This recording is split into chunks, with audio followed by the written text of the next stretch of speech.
Hey guys, what's going on? So, this video is a reason for why I have not done one of these videos. This is why these units will never be good. And it's basically the idea of mega units. Mega units started with Shinobi, the rogue Shinobi mechanic, where the rogue has these different slug spikes, sharp thorns, and then smoke bombs, and vigor bombs, and then fan strike, or not specifically fan strike and double blow, but the other two.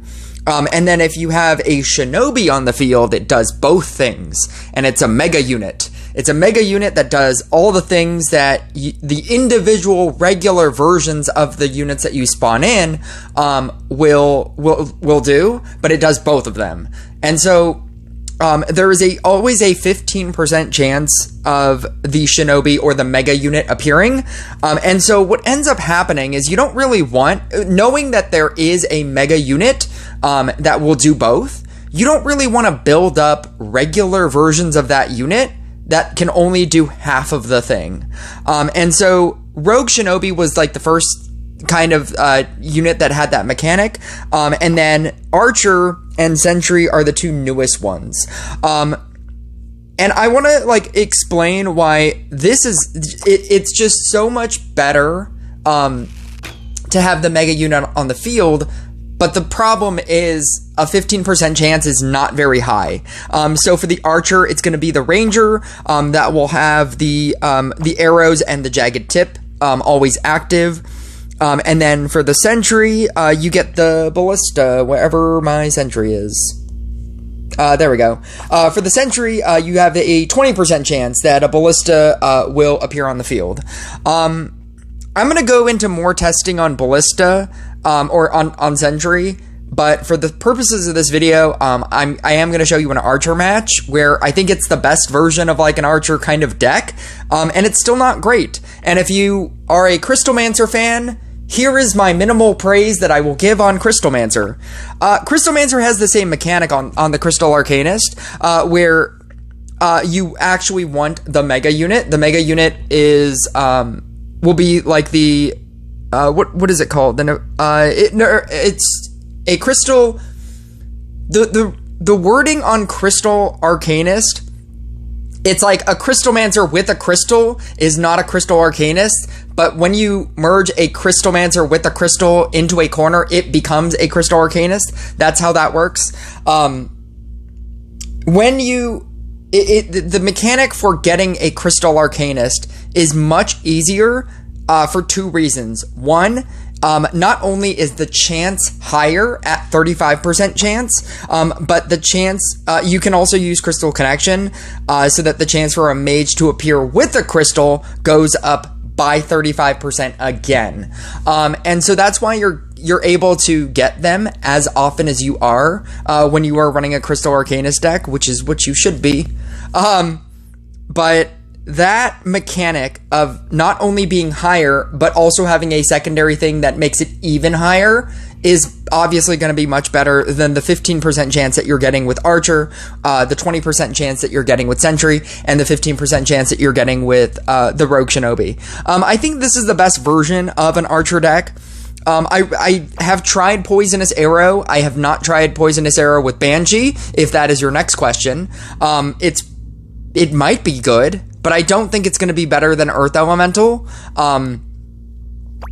I really like Exploding Arrow. I really like Jagged Tip. Robust Bowstring is just a no for me. I would have thought that having the releasing one extra arrow is extra speed. You're just firing more. But the 70% less damage is a big no for me.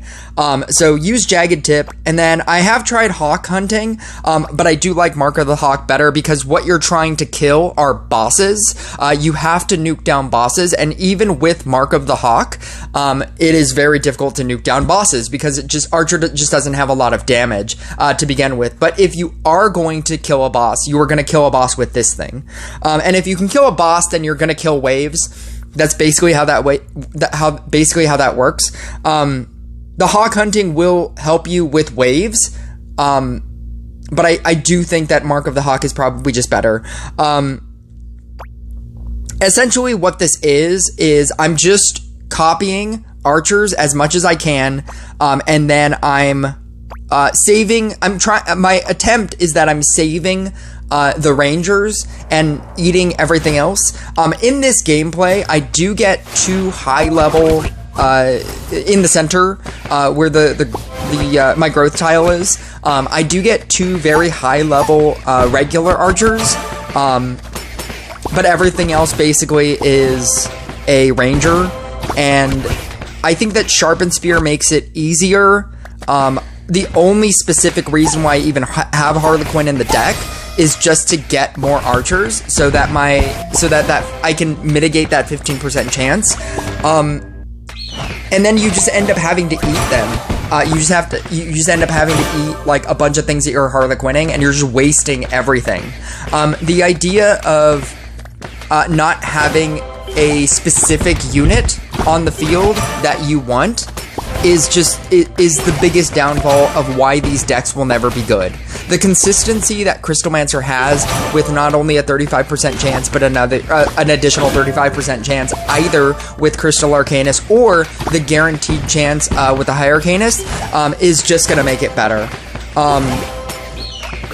I do like if you can get a lot of like in a Rogue Shinobi deck, the reason why I like it is when you get a lot of Shinobis, it's very strong.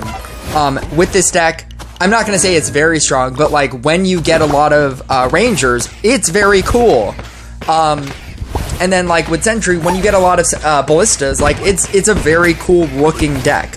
But at the same time, it takes you so long to just set up because you're like hoping for the Rangers, and you're just going through so many like Harlequins and therefore Summonins, and you're just eating things and you're upgrading things that you don't want to upgrade for so long in this game that it just becomes like when you finally set up, you're already gonna be in double, triple bosses or whatever, and you're already gonna be in the late game when you finally get your level 3 Rangers. And that's the main problem with this deck.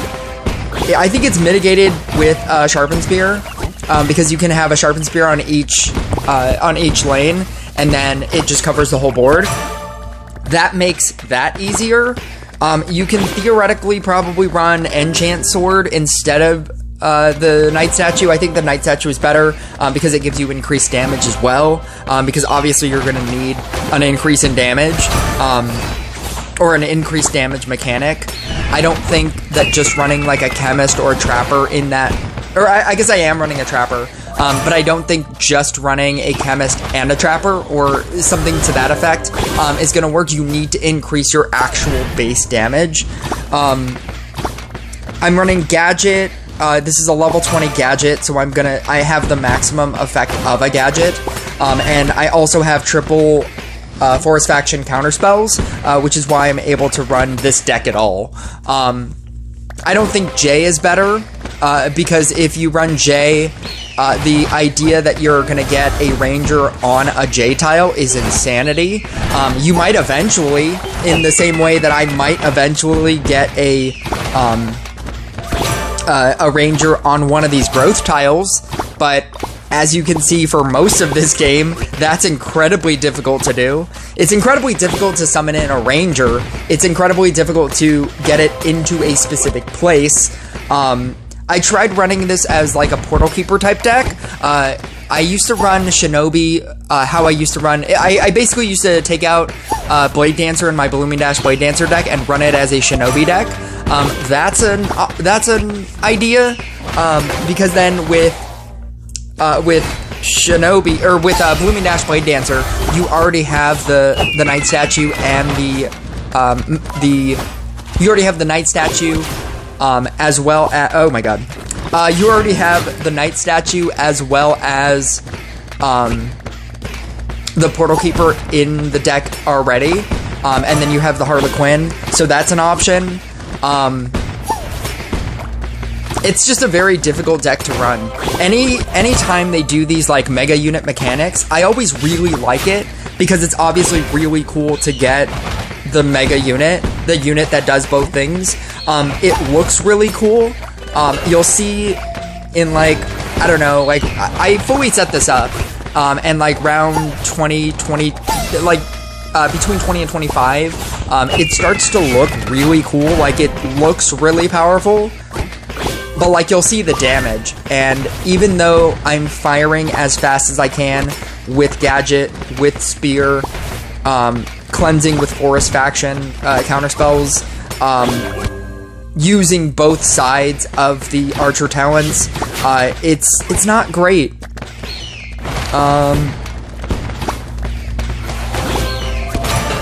But yeah, if you, in case you've ever wondered why it's really difficult for me to do videos about Archer, Sentry, and Rogue, this is why. It's just an inconsistent mechanic.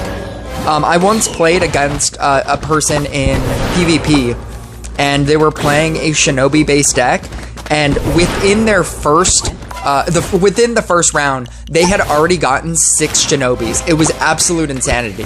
They still lost, but that's the inconsistent kind of gameplay that you get.